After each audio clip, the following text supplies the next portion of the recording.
नमस्कार, आपण पाहत आहात लोकनाय न्यूज। चंद्रपूर जिल्ह्यातील नागभीड तालुक्यात कसरला ग्रामसभेने एक अनोखा आणि प्रेरणादायी उपक्रम राबवला आहे।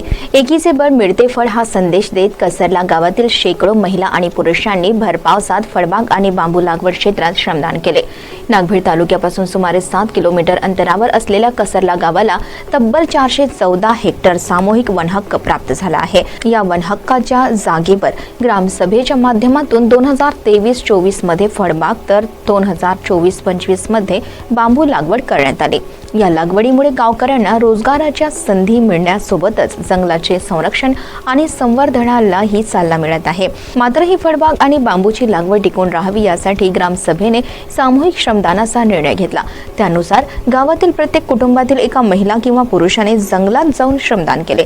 यावेळी फळबागेची निंदणी आणि साफसफाई, कुंपणाची कामे, खालील मोकळ्या जागेत बांबूची लागवड तसेच झाडांच्या सभोवताल गाळाची माती टाकण्याचे काम करण्यात आले।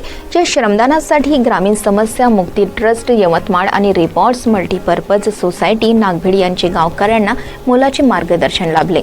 विशेष म्हणजे रिवॉर्ड संस्थेचे संस्थापक गुणवंत वैद्य यांनीही स्वतः श्रमदानात सहभागी होत ग्रामस्थांचा उत्साह वाढवला। यावेळी तर रविवारी तालुक्यातील प्रत्येक ग्रामसभेने श्रमदान करून जंगलाचे संरक्षण आणि संवर्धन करण्याचे आवाहनही त्यांनी केले। गावाचा विकास, रोजगार निर्मिती आणि जंगलाचे संवर्धन या तीनही गोष्टींचा सुंदर संगम घडवून आणणारा कसरला ग्रामसभेचा हा उपक्रम निश्चितच इतर गावांसाठी प्रेरणादायी ठरत आहे। ही होती कसरला ग्रामसभेच्या अनोख्या श्रमदान उपक्रमाची बातमी। अशाच स्थानिक महत्त्वाच्या बातम्यांसाठी पाहत रहा लोकनाय न्यूज। भोजराज नवघडे, नागभीड।